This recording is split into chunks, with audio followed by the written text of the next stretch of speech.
Buenas tardes, comunidad de Macondo, ¿cómo están? Buenas noches para los que están en otras franjas horarias no latinoamericanas. Arrancamos este jueves con varios análisis de América Latina y también del mundo. Bolivia está viviendo unas semanas realmente convulsas de cara a las elecciones que se van a celebrar en agosto. Por primera vez en su historia se tratará de unas elecciones en las que no podrán participar todas las corrientes políticas libremente. Evo Morales no está habilitado, además de que ahora lo estamos comentando con los compañeros, le han abierto un sinfín de causas penales para asegurarse de que ni por asomo pueda presentarse. Y también hasta el día de hoy pendía de un hilo la candidatura de Andrónico Rodríguez, actual presidente del Senado, que se presentó como una suerte de tercera vía y a quien aparentemente, según las últimas actualizaciones que vemos, sí se le permitirá participar. Mañana se publicará la lista oficial de candidatos habilitados y veremos hasta dónde llega este poder judicial boliviano que parece estar secuestrado, al igual que el movimiento al socialismo, por el actual gobierno, cuyo candidato Eduardo del Castillo no llega ni a un 3% de intención de voto. En fin, ¿qué pasa en Bolivia? ¿Qué va a pasar en agosto? ¿Cómo va a influir todo ese proceso en los procesos en la región? Intentaremos dar las respuestas a estas preguntas y hablar un poco, ¿no?, de lo que pasa en este país andino que tanto nos preocupa. Y luego nos trasladaremos también a Europa para hablar de estos últimos ataques que asestó Ucrania en el interior de Rusia, varios ataques en un solo día, en varias horas, sabotajes de trenes con víctimas civiles mortales, ataques de drones que destruyeron una docena de bombarderos estratégicos rusos, acercando al mundo un poquitito más a un conflicto nuclear. Ya les contaremos por qué. Vayan conectándose a esta transmisión, no se olviden de ponerle un me gusta al canal, de suscribirse también y ya si les parece adecuado pueden apoyarnos con una donación. Vamos a arrancar. Buenas noches, Ina. Buenas noches, Marquito Teruggi. Les doy, como siempre, la bienvenida. Un gusto a todos los que nos acompañan en Macondo, en este programa. Vamos a analizar nuevamente lo que está sucediendo en Bolivia. Como estaba contando Ina, conforme se va acercando el día de las elecciones, se acumulan situaciones de alta tensión, a la que llegan el día de hoy, por ejemplo, con esta introducción de nuevas causas, ahora por terrorismo contra Evo Morales, sobre el que se ciernen amenazas concretas de ir a detenerlo. Y si no lo han ido a detener es porque se encuentra en la zona del trópico, donde Evo es como una persona intocable porque tiene el respaldo de la gente, pero hay amenazas.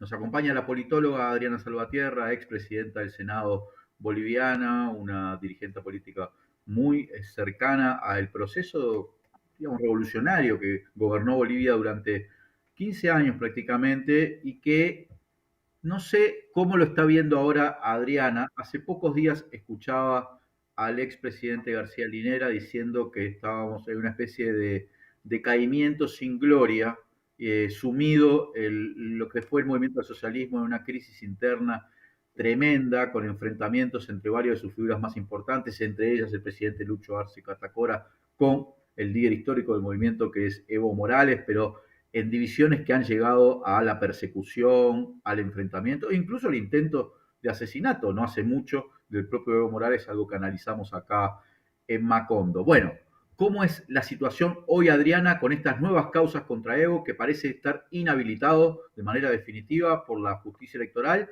y que pretende de todas maneras ser candidato y tiene el respaldo, por cierto, de mucha gente? Así que, ¿cómo estás viendo este proceso que se está dando?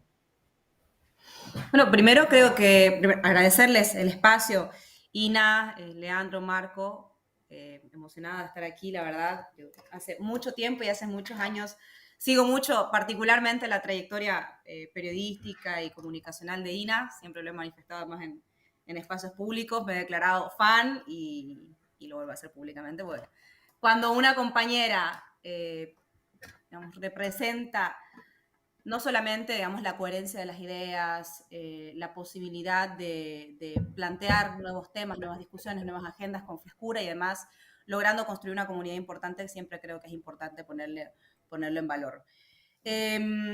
Bueno, y sobre el escenario político local, creo que, a ver, a nivel internacional se ha buscado construir durante bastante tiempo, particularmente en los últimos años, una idea de que existe una perspectiva electoral que podría ponerse en duda en términos de victoria para la izquierda, principalmente debido a una fragmentación entre dos bandos al interior del movimiento al socialismo como instrumento político electoral que guió las últimas victorias en este proceso de cambio. Y yo ahí he planteado en innumerables espacios algunas diferencias porque creo que no es solamente ese el único lente a partir del cual se deben ver lo que suceda de aquí en adelante hasta el proceso electoral y lo que suceda después. Nosotros estamos enfrentando en este momento una crisis profunda de desabastecimiento de combustible, ya de carácter crónico. Hace 2 años, por lo menos de forma periódica, cada 2 meses, empezamos con largas filas por combustible, por gasolina y principalmente por diésel, que sostiene el aparato productivo nacional, tanto para la minería como para la agroindustria. Entonces tenemos a las maquinarias y a los camiones durante más de 4 o 5 días haciendo filas para conseguir diésel. Y eso ha significado también un deterioro de todo el aparato productivo. Además, tenemos una fuerte crisis cambiaria que ya se desató más o menos a inicios del 2023. Y esta crisis cambiaria ya rompió lo que siempre conocimos nosotros como esta estabilidad de 6.96 bolivianos por cada dólar. La tuvimos durante 11 años con la estabilidad del tipo de cambio y el 2023 empieza a partir de decisiones del gobierno y el Banco Central a dispararse un tipo de cambio paralelo que al momento es el que condiciona la estabilidad para la importación de determinados productos, de determinados insumos y repercute directamente también en la inflación. Entonces, han habido un conjunto de medidas que el gobierno ha intentado asumir, algunas de ellas más desafortunadas que otras. Por ejemplo, en el mes de marzo, como habían dificultades para tener dólares para comprar combustibles, porque los dólares se utilizan para el respaldo de las operaciones del comercio exterior, para el pago del servicio de la deuda y también para la importación de combustibles. Ante los conflictos para tener dólares necesarios para el pago, lo que hicieron fue autorizar la compra de activos virtuales, es decir, un dólar paralelo, al precio del dólar paralelo, y eso finalmente disparó el precio del dólar y lo duplicó en cuestión de 2 meses. De marzo, que ya estaba más o menos a 11 el tipo de cambio, saltó a 20, y eso se vio reflejado progresivamente también en el aumento de la inflación. Ya estamos hablando de que la inflación en el caso de los alimentos está entre el 15 y el 18% en determinados alimentos, y eso ha restringido mucho la capacidad no solamente de consumo, sino también de movimiento económico para la gente. Entonces, estamos en una crisis económica aguda. La referencia que se tenga para el electorado de lo que significa la izquierda en su vida, en términos de si le mejora o le deteriora las condiciones de vida, hoy no necesariamente son las mismas que se tenían hace 14 años o las razones por las cuales el MAS volvió al gobierno después del golpe de Estado, sino que configuran un escenario de crisis multidimensional, a lo que se suma también la crisis institucional por la autoprórroga de magistrados. Entonces, yo creo que lo que vaya a suceder en el escenario electoral no está únicamente condicionado por una fragmentación interna de las fuerzas políticas, sino, en última instancia, realmente determinado por la situación económica que enfrentan los bolivianos.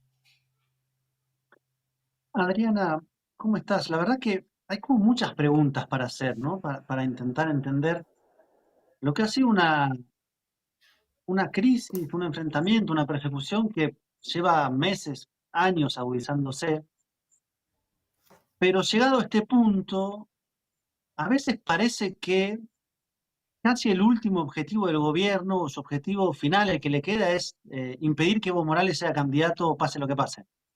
Porque incluso viendo el candidato a presidente que eligieron, su irrelevancia en las encuestas, uno diría su mínima capacidad de competición en las urnas, como que ha descartado mantenerse, pero es como si yo me caigo, voy a arrastrar a Evo Morales conmigo y el objetivo ya a estas alturas es que Evo no se presente. Hay efectivamente una suerte como de no sé, como de punto de honor, objetivo final de por lo menos una parte del gobierno, sectores institucionales, de pase lo que pase, cueste lo que cueste, caiga quien caiga, que Evo Morales no sea candidato?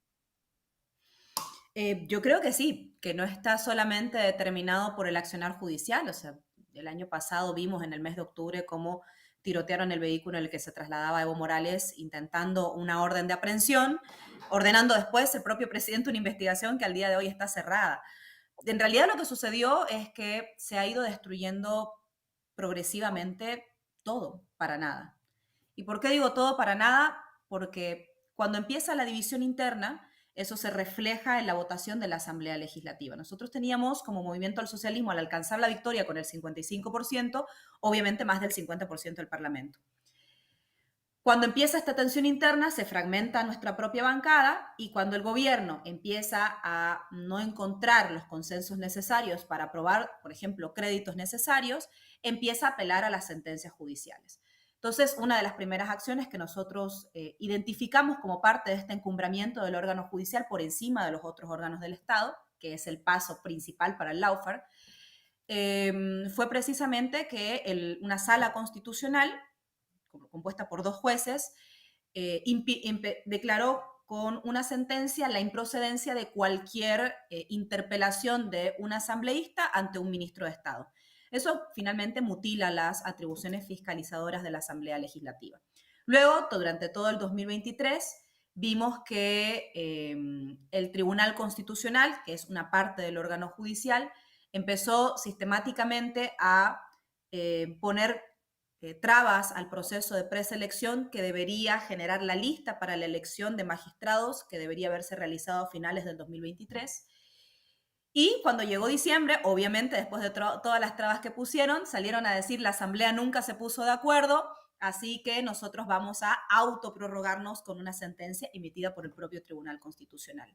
Días después de esta sentencia, viene una de las sentencias de una sala constitucional del tribunal en la que en los medios de comunicación utilizaron por primera vez para poner en duda la participación de Evo. Una acción de defensa vinculada a un ciudadano que reclamaba el derecho a la libertad de expresión fue jalada por una sala constitucional para que en la parte argumentativa de la sentencia, porque la sentencia no guarda relación con la demanda que realiza el solicitante, y ponen en ese razonamiento jurídico del fallo que en interpretación de la opinión consultiva no podría realizarse un nuevo proceso de reelección de una autoridad, distorsionando el sentido de la reelección, distorsionando el sentido de la opinión consultiva, y esa fue una de las primeras sentencias con las cuales intentaron poner en duda la participación de Evo Morales. Sobre estas sentencias se reafirman con un nuevo auto constitucional y finalmente, a principios de este año, emiten una tercera sentencia con la que ellos dan por cerrado que Evo Morales pueda presentarse nuevamente en un proceso electoral, abriendo una pequeña puerta, que es la interpretación de desde cuándo se aplica esa sentencia. Y la sentencia se aplica para lo venidero. Es decir, que con un proceso electoral en curso, todavía se podría poner en consideración la participación de Evo Morales, puesto que no habría sido alcanzado por la sentencia hasta esta fecha. Pero bueno, todo va a estar finalmente a interpretación del Tribunal Supremo Electoral. Lo cierto es que con la justicia se apropiaron del partido, mutilaron las atribuciones de la Asamblea Legislativa y han emitido un conjunto de sentencias con una característica de un lawfare, si se quiere, por la vía judicial en una primera instancia, pero luego con una persecución de carácter ya penal, agresiva, con más de 14 procesos a la fecha. Adriana, compañera, primero agradecerte tus palabras, que no te quepa la duda de que la admiración es mutua. Yo te quería preguntar, ahora justo al principio, antes de iniciar el programa, estaba repasando un poco las últimas noticias y al parecer la candidatura de Andrónico Rodríguez sí que le van a permitir presentarse. En este contexto, ¿cabría alguna posibilidad de que Evo Morales lo pueda apoyar o eso está descartado por el momento? Mira, Evo Morales lo ha convocado en 2 ocasiones a que se pueda abrir un espacio de diálogo, ha convocado también la propia federación dentro del espacio político que comparten como presidente y vicepresidente de las 6 federaciones del trópico. La Federación de Andrónico Rodríguez lo ha convocado también a que pueda retornar, pero creo que hay también allí tensiones internas en torno a que Andrónico planteó su candidatura como desde un principio diciendo no van a dejar participar a Evo y por eso voy a participar yo en su nombre. Claro, el problema es que de esa estrategia el último en enterarse fue Evo, ¿no? Entonces no sabíamos que venían a salvarnos, ese fue el problema. Nada de esto fue consensuado, nosotros hasta hace 2 meses compartíamos un mismo espacio político y de pronto nos dimos con la sorpresa de que él decidió tomar un rumbo distinto, argumentando que él venía, entre comillas, a salvar la participación de la izquierda. Y esto ha contribuido también a la fragmentación interna de las organizaciones sociales. O sea, si antes habían organizaciones que que continuaban en la línea de defensa del gobierno nacional, pese a todas las innumerables muestras que tenemos de la desgestión, hoy se sumó una tercera construcción de una nueva fracción contribuyendo a dinamitar más el espacio político. Yo creo que de todas maneras Evo Morales ha planteado una apertura a discutir todo, pero esto también debe estar acompañado de algunas acciones iniciales. Por ejemplo, uno de los diputados de oposición actualmente del frente de Luis Fernando Camacho, de Creemos, que fue el que presentó una acción de inconstitucionalidad para revisar lo que es o no la reelección y que derivó en la última sentencia, la 007 del 2025, está en la lista de primer candidato a senador por Andrónico. Entonces hay una discusión allí de si realmente quieres construir un espacio de unidad, pues no pongas a un parlamentario que encima pertenece a la fuerza política de Luis Fernando Camacho a ser parte de las listas y que encima es uno de los que ha propiciado una sentencia para buscar nuestra inhabilitación. Como esos también hay algunas otras observaciones en torno a la composición de las listas, en torno a la composición principalmente también del programa de gobierno. Evo ha construido un programa de gobierno que está enfocado principalmente en no solamente concentrarse en un ajuste, sino cuidar a la gente que más va a sufrir el ajuste con medidas de alcance social. Y creo que esa también tiene que ser la base de cualquier diálogo. Yo no cerraría la puerta, pero sí creo que es necesario sentar las bases de cualquier tipo de discusión de forma honesta. O sea, por lo que te decía al inicio, o sea, si vas a tendernos una mano para ayudarnos, que no seamos los últimos en enterarnos. Adriana, quiero preguntar también cuál es la situación institucional en este momento, porque yo he leído declaraciones del ministro de Defensa del Mundo Novillo diciendo que podría haber operativos para detener a Evo y eso podría tener costo vidas. Hay una cierta discusión sobre si hubo o no reuniones entre el alto mando militar, la policía para este, despejar vías, porque hay bloqueos, porque hay cortes. ¿Cuál es la situación en este momento? El gobierno, por cierto, está acusando a Evo de intentar tirarlo. Entonces, ¿estamos llegando a las elecciones en una crisis institucional de esas dimensiones? Sí, creo que principalmente todo upado principalmente en la crisis económica, ¿no? O sea, si no fuera la crisis económica el factor eh, que actualmente mantiene movilizada a la gente, probablemente no veríamos este nivel de movilización masiva. Obviamente la desinstitucionalización contribuye a eso. Cuando inicia el proceso de elecciones generales y se emite la primera convocatoria, por ejemplo, se rompe nuevamente por parte del propio órgano electoral el principio de independencia de poderes. Es el propio órgano electoral que va y le pide garantías al Tribunal Constitucional para llevar adelante este proceso electoral. Y claro, o sea, es extraño que le pidan garantías al mismo órgano que se autoprorrogó, pero que además saboteó sus propias elecciones para su propio beneficio. Y esto ha derivado en un descrédito sobre todas las instituciones del Estado. Entre esas, por supuesto, la justicia, el Tribunal Supremo Electoral, y en medio de un proceso electoral al gobierno no le ha quedado otra cosa más que ejercer la fuerza represiva del Estado para tratar de sostener el control. De la anterior protesta social de los bloqueos campesinos en octubre del año pasado, tenemos 120 detenidos. Solamente 2 han sido liberados, que son considerados referentes por su nivel dentro de la dirigencia sindical, pero el resto de los campesinos continúan presos, fueron trasladados desde Cochabamba, desde un departamento hasta la sede de gobierno, procesados por terrorismo, por sedición. Y dentro de las movilizaciones también han tomado detenidos otros 20 compañeros. Tenemos más de casi unos 140, 150 compañeros detenidos en cada una de las movilizaciones.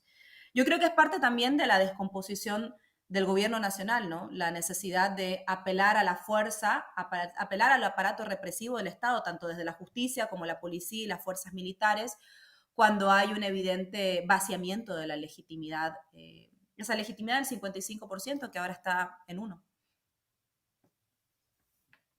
Quedan 2 meses y 10 días aproximadamente para las elecciones. ¿Ven alguna posibilidad de empujar de tal manera que se habilita Evo? Esa es una puerta que está absolutamente cerrada. Hay que seguir hasta lo último igualmente. ¿Qué tipo de escenario están planteando de aquí a las próximas semanas? Porque de alguna manera ya el tiempo es un reloj de arena invertido al que le queda poco, ¿no? ¿Cómo están visualizando lo que pueda venirse?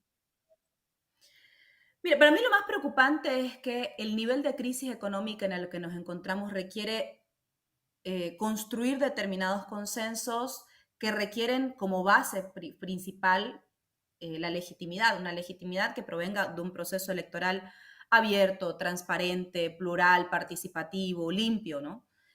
Y claro, sin todas las fuerzas políticas efectivamente representadas, esto se ve bastante difícil. Ahora, hace poco, justo en lo que me preguntaba Ina respecto a si se podía entender puentes entre Evo y Álvaro, perdón, entre Evo y Andrónico, justo Andrónico publicaba hace poco, dentro del discurso inicial, dice, Evo se equivocó y al mejor cazador se le fue la liebre, al mejor goleador se le fue el penal y al mejor político se le fue el olfato. Entonces, hay un esfuerzo también, creo yo, en la base de la candidatura de Andrónico Rodríguez, de también hablar de Evo como si fuera un legado histórico, ¿no? Un archivo o una reliquia que tú tienes en una estantería y que te parece linda, te gustó en algún momento, pero que ya en este momento no le encuentras una utilidad política. Y yo creo que ahí hay una diferencia profunda en entender que Evo Morales significa incluso hoy, al día de hoy, muchas otras cosas más. Significa el ejemplo de lo que efectivamente fue un buen gobierno, de cuando funcionaron bien las cosas, de cuando la gente tuvo la vida medianamente ordenada, el país creció, la economía se mantuvo estable, la riqueza se democratizó y eso creo que hoy día continúa teniendo un valor político importante para la democracia de este país. Entonces, cuando te decía de que los temas más urgentes que tenemos, como si se realiza o no se realiza un endeudamiento para garantizar el recuperar la estabilidad cambiaria, si se va a discutir o no el levantamiento de las subvenciones, cómo se realiza ese levantamiento de las subvenciones o el ajuste del gasto público, por ejemplo, que en este momento contribuye al déficit fiscal. Todos esos debates requieren consensos y esos consensos devienen de una legitimidad que desde mi punto de vista no puede prescindir de un espacio político que todavía continúa significando muchas cosas en el imaginario de la gente. Adriana, hablando precisamente de la crisis, ¿no? Que lo vas mencionando a lo largo de toda esta charla y acabo de leer también tu artículo que publicaste en Diario Red, llamas el tema del litio directamente la oportunidad perdida, ¿no? En esta presidencia de Arce.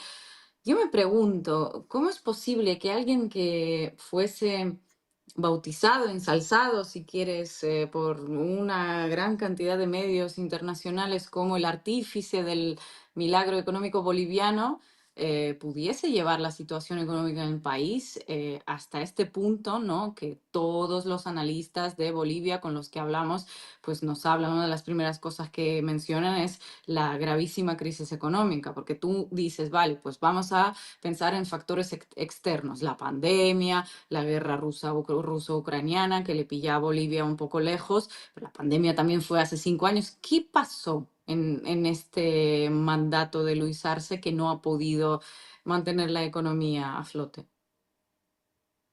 Yo, ¿Y por bueno, qué el lo litio dije es en el una artículo. oportunidad perdida también? ¿Mm? Yo lo dije en el anterior artículo. Creo que hay un conjunto de elementos claves en el modelo económico que contribuyan a generar, bueno, partamos de algo, cualquier modelo económico con plata puede funcionar. Puede redistribuir más o menos. Bueno, nosotros desde nuestro espacio político creemos que es central que participe el Estado en la economía, que tenga un peso relevante para cumplir determinados roles. Un Estado que participe en la economía generando excedente para cumplir el rol de estabilización de la política fiscal, para contribuir a la democratización de la riqueza, para fortalecer el proceso de industrialización, etc.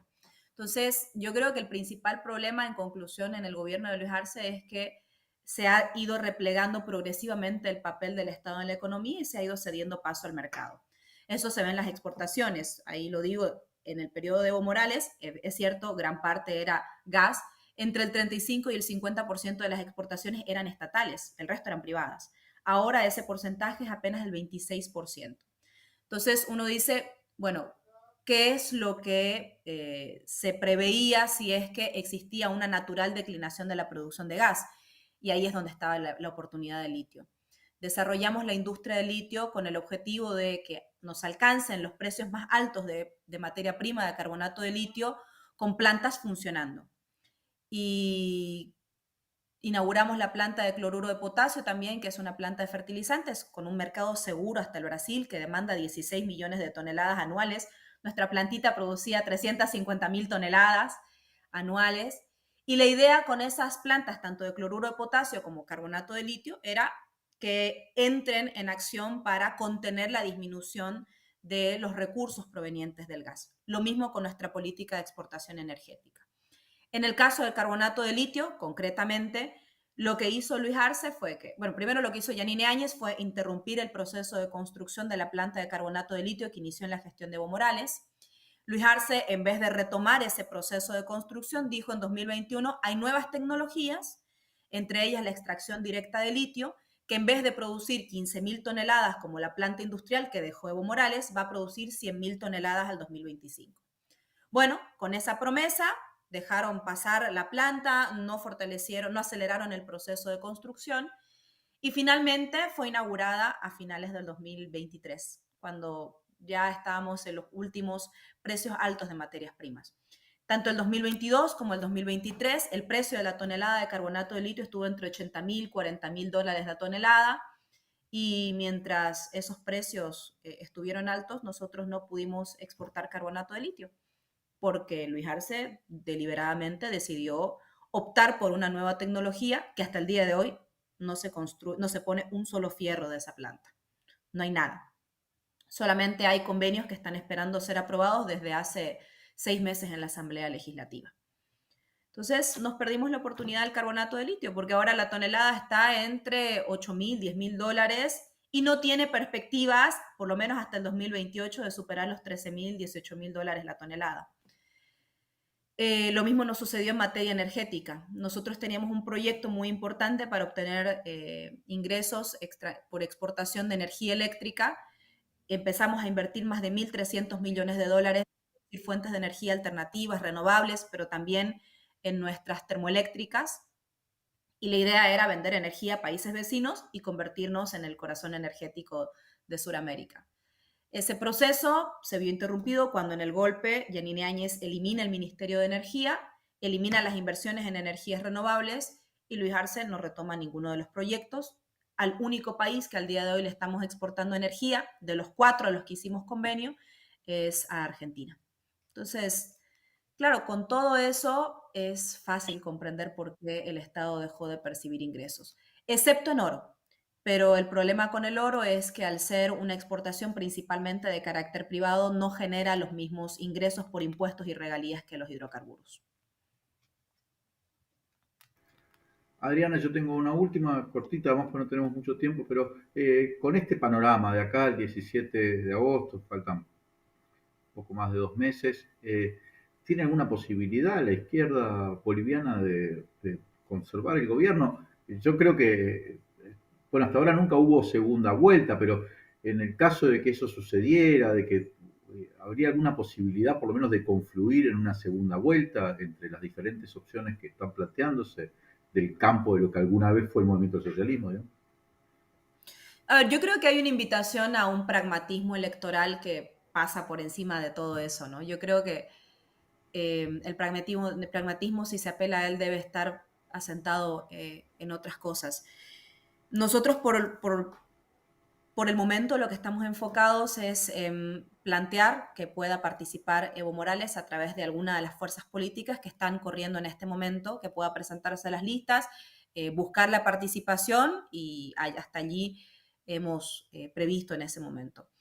Yo veo, la verdad, bastante difícil un escenario electoral donde, de darse este nivel de desgaste político producto de la crisis, podamos vencer en una segunda vuelta, ¿no? Me van a matar los compañeros de Argentina, pero yo veo algo.